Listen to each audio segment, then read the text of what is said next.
नमस्कार विद्यार्थी मित्रांनो, मी प्रदीप जाधव सर आपलं प्रेरणा MPSC अकॅडमी यूट्यूब चॅनलवरती सहर्ष स्वागत करतो।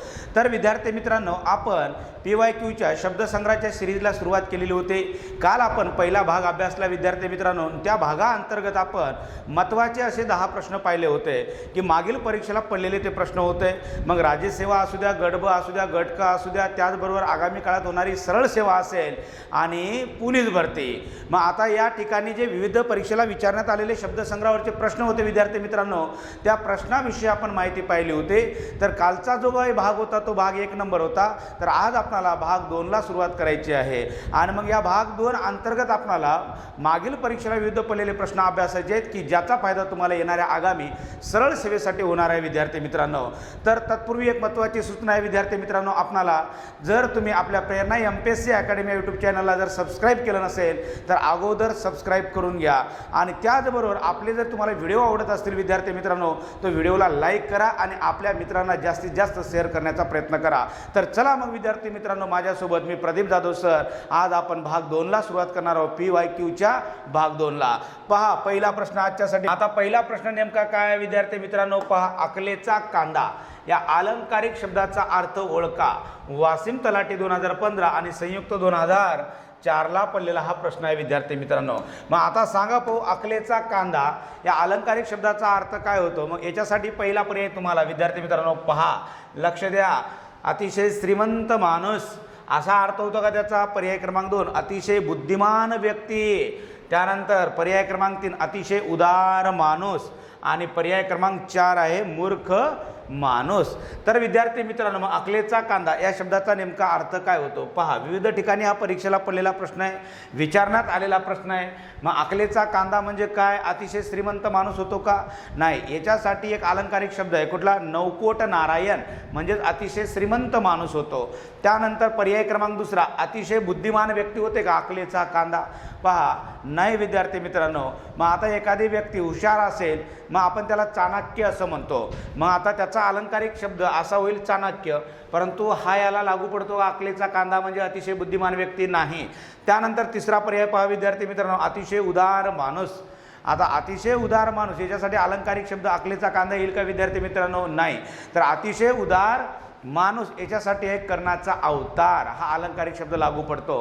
मग आता उरला एकच पर्याय, मग अकलेचा कांदा याचं उत्तर काय विद्यार्थी मित्रांनो, मूर्ख माणूस किंवा अतिशय मूर्ख माणूस, किंवा आपण अकलेचा खंदकही म्हणतो। मग अकलेचा खंदक किंवा अकलेचा कांदा म्हणजेच मूर्ख माणूस असं त्याचं उत्तर आहे विद्यार्थी मित्रांनो।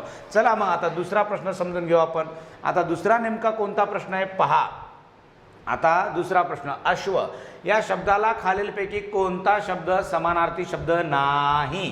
काय विचारलं, कोणता शब्द समानार्थी नाही, कुठल्या शब्दाला, अश्व या शब्दाला। जालना ग्रामसेवक 2015 ला विचारण्यात आलेला प्रश्न आहे।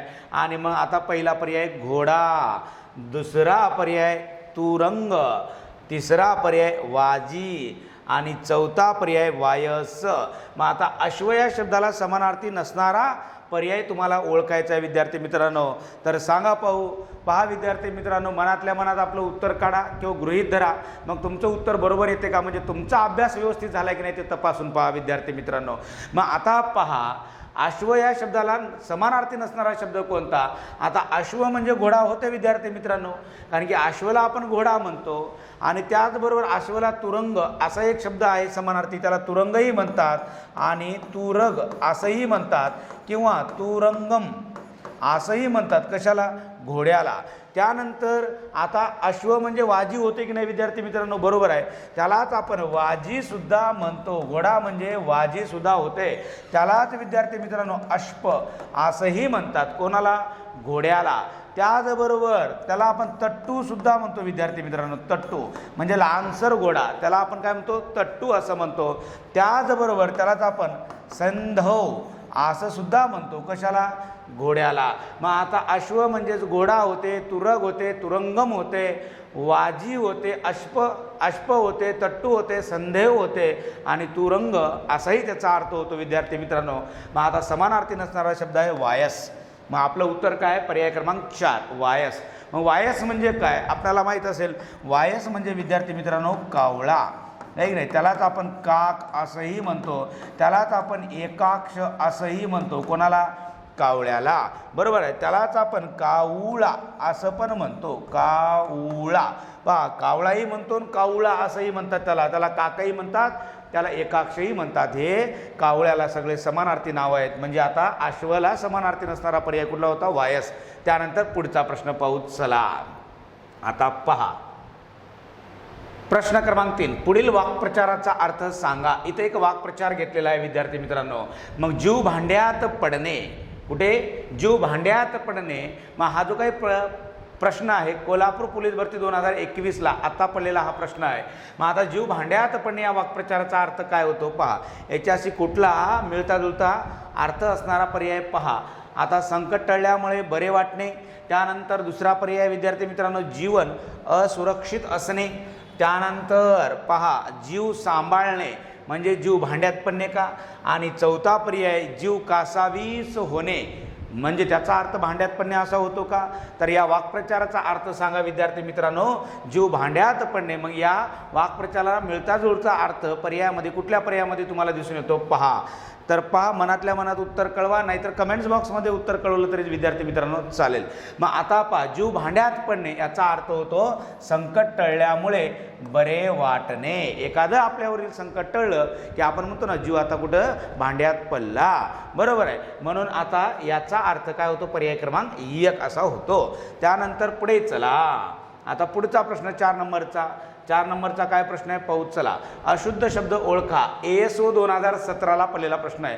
आपल्याला अशुद्ध शब्द ओळखायचा आहे. पर्यायामधील पहिला पर्याय पाश्चात्य, त्यानंतर दुसरा पर्याय भूगोल, त्यानंतर तिसरा पर्याय परीक्षा आणि चौथा पर्याय आध्यात्मिक. तर विद्यार्थी मित्रांनो या 4 पर्यायापैकी तुम्हाला अशुद्ध शब्द ओळखायचा आहे, निवडायचं आहे. मग आपलं उत्तर काय कळवा पाहू. पहा, हे परीक्षेला वारंवार परीक्षेला पडलेले प्रश्न आहेत की शुद्ध शब्द ओळखा, अशुद्ध शब्द ओळखा. बरोबर आहे. मग याचं उत्तर तुम्हाला देता येणं फार गरजेचं आहे. मग आता याच्यातला अशुद्ध शब्द ओळखायचा आहे. आता हा पहिला जो पर्याय दिसतो तुम्हाला पाश्चात्य, हा बरोबर आहे की चुकीचा आहे विद्यार्थी मित्रांनो? हा पर्याय अगदी बरोबर आहे. त्यानंतर पहा आता भूगोल. भूगोल शब्द कसा लिहिला जातो? असाच लिहिला जातो की नाही? बरोबर आहे. असाच भूगोल हा शब्द लिहिला जातो. भचा उकार कसा आहे इथं? दीर्घ आहे उकार. कसा आहे? दीर्घ. मग भूगोल हाही शब्द विद्यार्थी मित्रांनो बरोबर आहे. आणि भूगोल हा जो काही शब्द आहे ना तो तत्सम शब्द आहे, हे पण लक्षात ठेवा विद्यार्थी मित्रांनो. परीक्षेला सुद्धा पडलेला प्रश्न होता की भूगोल हा शब्द कोणता शब्द आहे? तो तत्सम शब्द आहे. तो संस्कृत भाषेतून आपल्या मराठी भाषेत आलेला शब्द आहे. मग भूगोल असेल, गणित असेल, हे दोन्ही शब्द कोण्या भाषेतले? तत्सम म्हणजे संस्कृत भाषेतले शब्द आहेत. त्यानंतर आता पहा तिसरा पर्याय परीक्षा. आता परीक्षा शब्द लिहित असताना आपण असा लिहितो का विद्यार्थी मित्रांनो? मग आता बऱ्याच वेळेस परीक्षेमध्ये परीक्षा हा शब्द विचारला, मग गोंधळून जायचं नाही. तुमच्याकडे हॉल तिकीट असते की हॉल तिकीटवर लिहून असते परीक्षा शब्द नेमका कसा लिहायला पाहिजे. बरोबर आहे. नाही तर आपल्या प्रश्नपत्रिकेवरती वर लिहिलेलंच असते परीक्षा शब्द कसा लिहावा. पहा, मग आता हे बरोबर आहे का? नाही. तर परीक्षा शुद्ध शब्द कसा आहे? या रची वेलांटी विद्यार्थी मित्रांनो कशी आहे? दीर्घ आहे. परीक्षा हा संधियुक्त जोड शब्द आहे. बरोबर आहे. याचा संधी विग्रह कसा होतो? पहा विद्यार्थी मित्रांनो, परी अधिक इक्षा, परी अधिक इक्षा असा याचा संधी विग्रह होतो. मग आता पहा, पहिल्या शब्दातील शेवटचा वर्ण कुठला आहे? रस्वई. आणि दुसऱ्या शब्दातील पहिला वर्ण कुठला आहे? दीर्घई. मग आता हे दोन्ही स्वर एकमेकांमध्ये मिसळून याच्या जातीतला जे एक दीर्घ स्वर येतो ना, म्हणजे आपल्याकडे नियम आहे सजातीय स्वरसंधीचा की ज्याला आपण दीर्घत्व स्वरसंधी असंही म्हणतो, त्यालाच आपण दीर्घादेश स्वरसंधी असंही म्हणतो. मग दोन सजातीय स्वर जर समोरासमोर येत असतील तर त्या दोहोबद्दल म्हणजे त्या दोघांबद्दल त्याच्याच जातीतला एकच दीर्घ स्वर घ्यावा आणि संधी करावी. मग आता याच्या जातीतला दीर्घ स्वर कुठला आहे? दीर्घ ई. म्हणजे इथं आदेश झाला दीर्घ म्हणून याचं नाव या नियमाचं दीर्घादेश स्वर संधी आहे विद्यार्थी मित्रांनो. मग आता पहा, या रच्या पाठीमागचा ई स्वर गेला, एकला दीर्घ ई स्वर गेला, एकमेकांमध्ये मिसळून काय कुठला स्वर तयार झाला? दीर्घ ई हा स्वर तयार झाला. मग आता या रच्या पाठीमागचा ई स्वर गेला, इथं र कसं आहे विद्यार्थी मित्रांनो? हलंत आहे ना इथलं र, आणि पुढे काय राहिलं? फक्त क्षा राहिलं. आता काय करा, या र मध्ये ई स्वर मिसळा, मग काय तयार होईल? परीक्षा. म्हणजे इथं रची वेलांटी कशी आहे विद्यार्थी मित्रांनो? दीर्घ आहे. हे पक्क लक्षात ठेवा. त्यानंतर पुढे चला. आता पहा, पुढचा चौथा पर्याय होता आध्यात्मिक. मग हा शुद्ध शब्दाचा पर्याय आहे की नाही? बरोबर आहे. आता हा बऱ्याच वेळेस परीक्षेला पडलेला प्रश्न आहे आध्यात्मिक. बरोबर आहे. म्हणजे हा सुद्धा शब्द शुद्ध शब्द आहे विद्यार्थी मित्रांनो. मग अशुद्ध असणारं आपलं उत्तर होतं हे 3 नंबर. आणि आध्यात्मिक सुद्धा कसा असेल, मग शुद्धच असेल. आता अध्यात्म शब्द कसा लिहिला जातो विद्यार्थी मित्रांनो? अध्यात्म लिहितो की आपण अध्यात्म लिहितो? पहा, अध्यात्म हा शुद्ध शब्द आहे, परंतु आध्यात्मिक जेव्हा आपण शब्द लिहितो ना, म्हणजे याला आपण ईक प्रत्यय जोडतो ना, तेव्हा याच्या आद्याक्षरात वृद्धी होते. या अच्या जागी काय येतो? आ येतो. मग आता पहा, या अध्यात्म या शब्दाला आपण ईक प्रत्यय जोडत असताना आता ई हा कसा आहे? रस्व आहे. मग इथं वेलांटी कुठली येईल जोडत असताना? रस्वच येईल. मग आता इथं रस्व वेलांटी येईल मिक. आणि इथं काय होते? आद्याक्षरात वृद्धी होते. अच्या जागी काय येणार? आ येणार. आणि मग आध्यात्मिक शुद्ध शब्द असा तयार होतो. मग बऱ्याच वेळेस आपल्याला असं वाटतं की अध्यात्माचा शब्द आपण असा लिहितो, मग आध्यात्मिकही आपल्याला असं वाटते की असा बरोबर असेल वाटते आध्यात्मिक, परंतु हे उत्तर चुकीचं आहे. हे लक्षात घ्या. आध्यात्मिक असा शब्द लिहित नाही आपण, आध्यात्मिक असा लिहित असतो. मग आता या चौथ्या प्रश्नाचं उत्तर पर्याय क्रमांक 3 आहे. आता पुढे जाऊ. चला पुढे. अनुरक्ता या शब्दाचा अर्थ STI 2011ला पडलेला प्रश्न आहे. मग आता अनुरक्ता म्हणजे काय? पहा विद्यार्थी मित्रांनो, पहिला पर्याय जिचे गाल आरक्त आहेत. आरक्त कसे? लाल लाल आहेत अशी ती का? बघा, तिला अनुरक्ता म्हणता का? त्यानंतर पहा, प्रेमात पडलेली म्हणजे अनुरक्ता होते का? त्यानंतर तारुण्यात पदार्पण केलेली, त्याला म्हणायचं का अनुरक्ता? त्यानंतर चौथा पर्याय पतीशी एकनिष्ठ असलेली. मग आता पहा, हे 4 पर्याय तुमच्या समोर आहेत. तुमचं नेमकं उत्तर काय? कमेंट्स बॉक्समध्ये कळवा.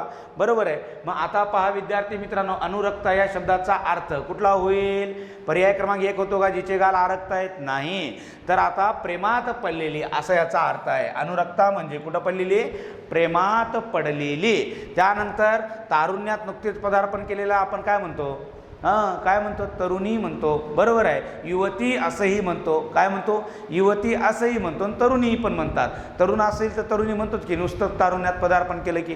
त्यानंतर पतीशी एकनिष्ठ असलेली, पतीशी एकनिष्ठ असलेली पतिव्रता असते विद्यार्थी मित्रांनो. काय असते? पतिव्रता असते. त्यानंतर पुढे चला. पहा आता इथं 5 नंबरचं उत्तर काय? पर्याय क्रमांक 2 आहे. त्यानंतर पुढचा प्रश्न समजून घेऊ. पहा आता नेमका पुढचा प्रश्न काय ते पहा. 6 नंबरचा प्रश्न, मेल्या म्हशीला मनभर दूध. गट क 2018. हे काय विद्यार्थी मित्रांनो? मन आहे. मेल्या म्हशीला मनभर दूध. मग आता या म्हणीचा आपल्याला अर्थ ओळखायचा आहे.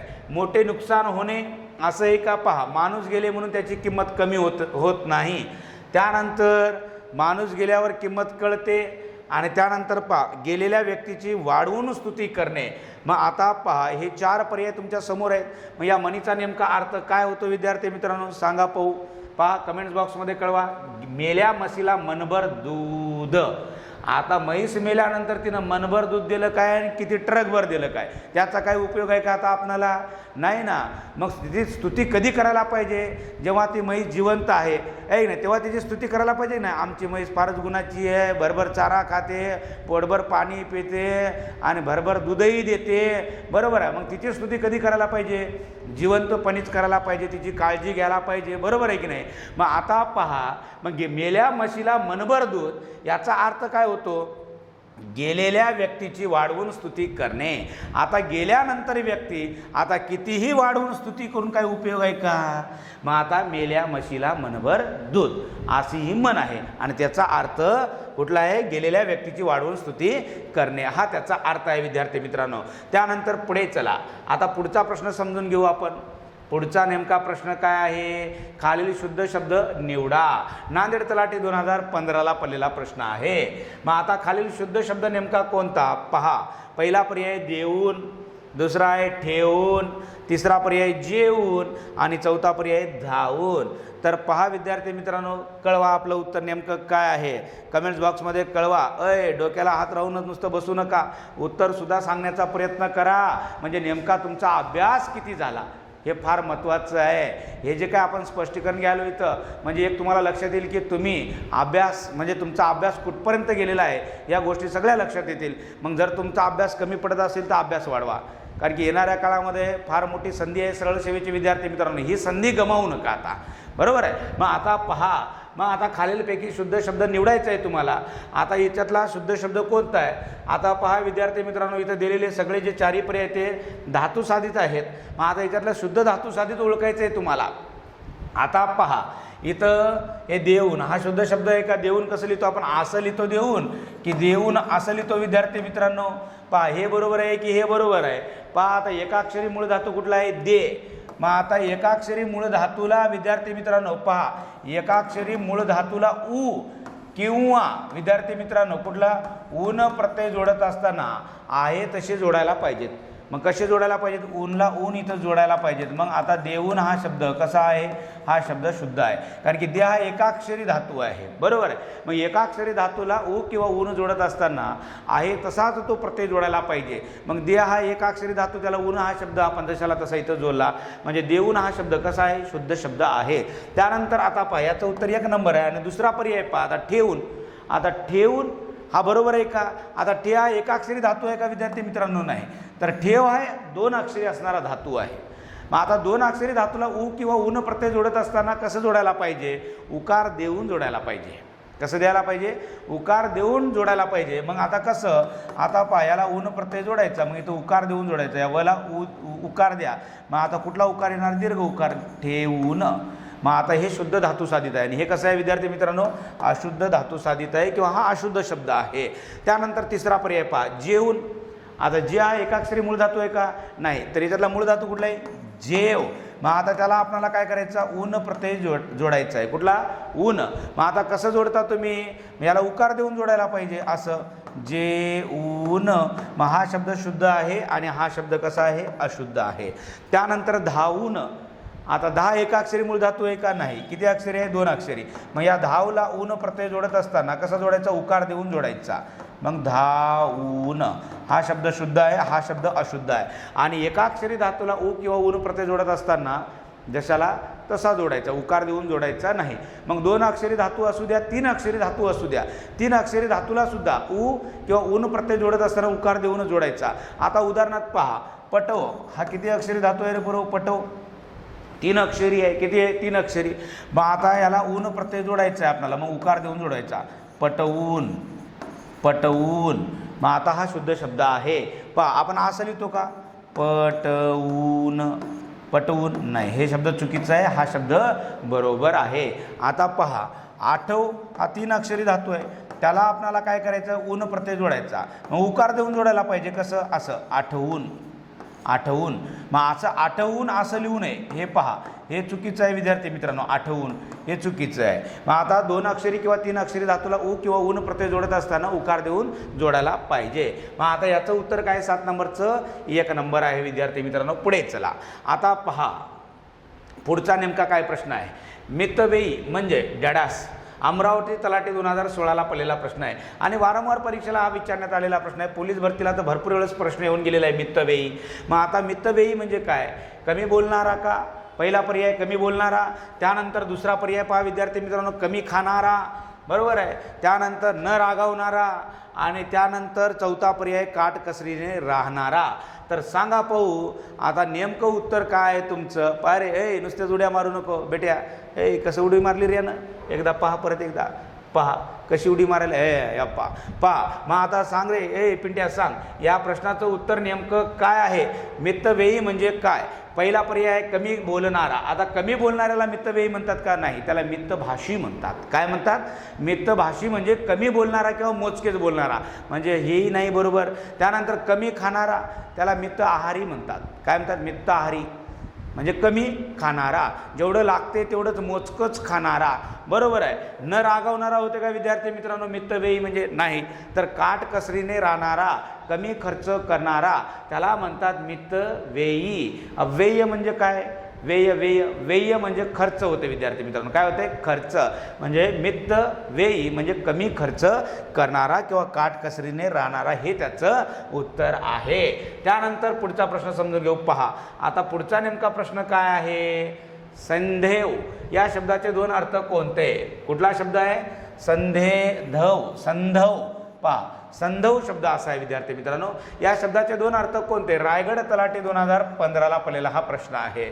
मग आता पहा याच्यासाठी पहिला पर्याय विद्यार्थी मित्रांनो मीठ किंवा हत्ती. त्यानंतर पहा शब्द एक, त्याचे अर्थ 2 आहेत.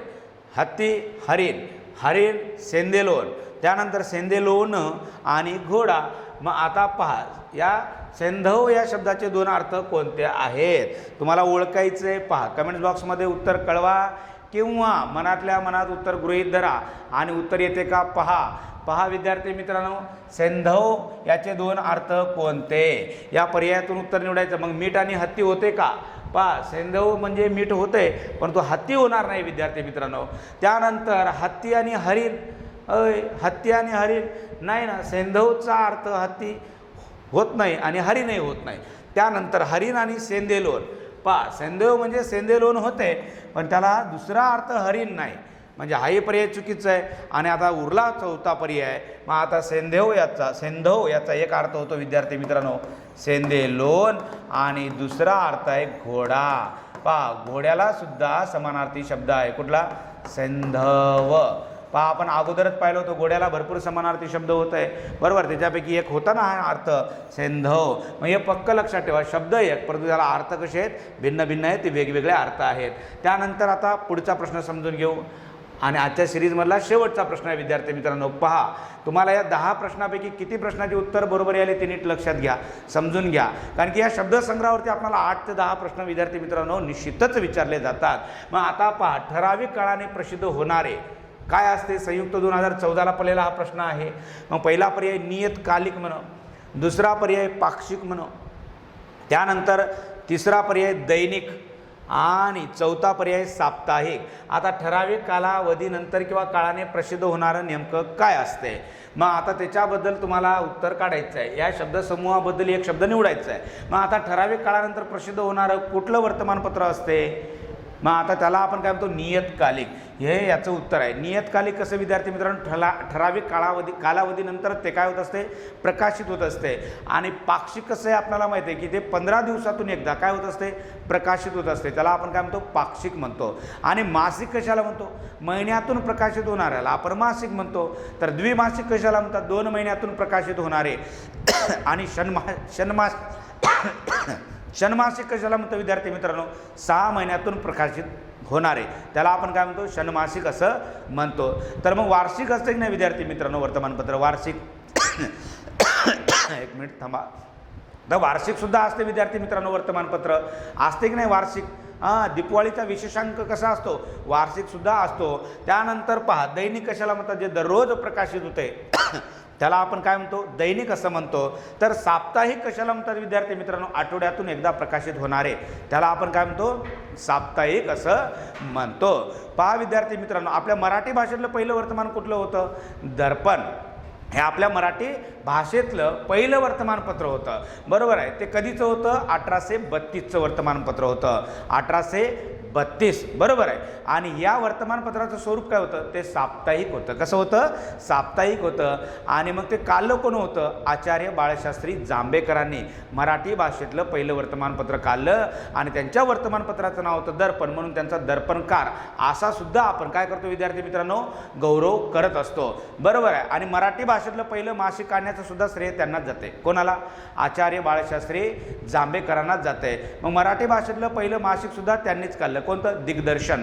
हे मराठी भाषेतलं पहिलं मासिक होतं बरोबर आहे. त्यानंतर विद्यार्थी मित्रांनो आता ह्या ठराविक काळाने प्रसिद्ध होणारे काय असते मग नियतकालिक असते. हे याचं 10 नंबरचं पहिलं उत्तर होतं. तर हे आजच्या सिरीजमधले PYQच्या सिरीजमधले 10 प्रश्न विद्यार्थी मित्रांनो इथं संपलेले आहेत तुमचे बरोबर आहे. तर विद्यार्थी मित्रांनो पहा तर जर तुम्हाला या प्रश्नाच्या स्पष्टीकरणाबद्दल जर कुठं काय अडचण वगैरे वाटली तर निश्चितच कमेंट बॉक्समध्ये कळवा.